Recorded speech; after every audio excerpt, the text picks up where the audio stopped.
Alright, so in my previous video of the Redtiger F77, I specifically showed you that the F77 is capable of shooting at 2.5K, that's quad HD resolution at 60 frames per second instead of the 4K 30fps. Now this is kind of good because higher frame rate of course makes the video much smoother.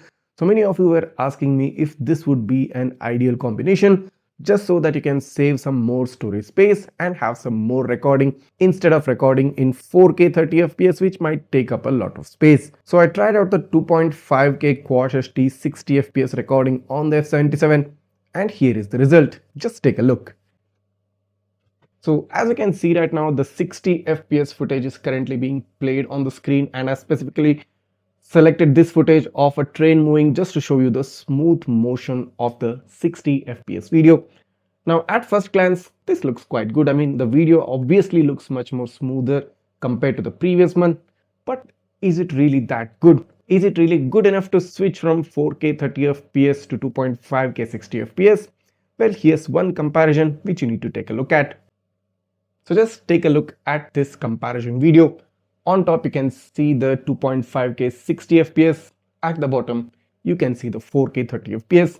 And straight away I can see that the 4K 30fps video looks much more better compared to the 2.5K Quad HD 60fps. Now it's quite understandable. It's nearly half the video resolution of the 4K, but only having a higher frame rate doesn't actually result in a better video quality.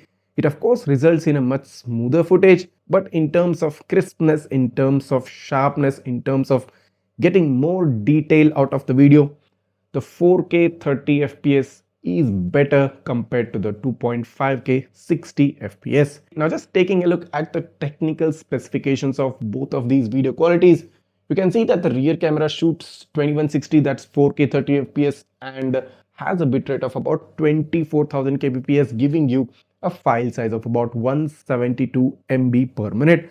Whereas in the 2.5K 60fps, you get this 1440p quad HD resolution at higher frame rates, that's 60, but with a bitrate of about 19,000 kbps. So that's a reduction of close to 5,000 kbps bitrate, and of course a even lesser file size of about 140 MB per minute. So when you combine together both of these, you get about 300 MB space taken up per minute of video return from both front and the rear cameras. So if you had like a both 4K resolution setup, you would get about 400 MB per minute. Using 2.5K 60fps, you get about 300 MB per minute. Now this is just generalization, I'm not getting into the very accurate details, but that 100 MB of storage space kind of makes a difference in the long, or should I say the extended recording. Whereas in the dual 4K 30fps, you get about 4 to 5 hours worth of recording in the 128GB built-in storage. If you do use the 2.5K 60fps plus 4K 30fps combo, you will get close to 6 to 7 hours of footage on the 128GB storage. So that's a difference of about 2 to 3 hours in terms of video recording storage. Now that's not a very huge improvement, but still nevertheless it is still an improvement in terms of getting more video footage within that same storage space. So now you have to decide which one of the two things you need to prioritize on.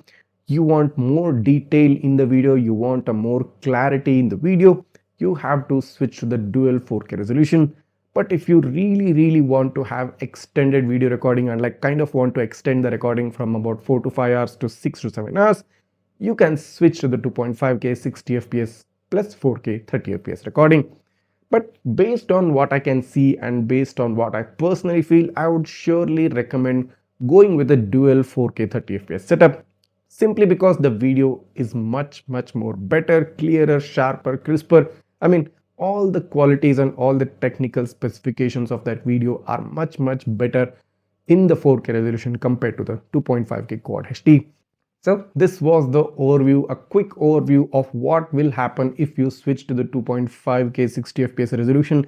Is it really worth it? How is the video quality? And is it actually better when compared to the 4K 30fps? So those of you who have already purchased the Redtiger F77, I think this video will give you a good insight on which resolution option you can choose. And those of you who are still planning on or want to get the Redtiger F77, the purchase link is given in the description below. Click on it, buy the dash camera, and of course using that particular link you can also get a hardware kit for free. So if you still have any doubts or queries regarding the Redtiger F77 or the resolution options which I just showed you now, just write that down in the comments. I'll try to get back to you as soon as possible.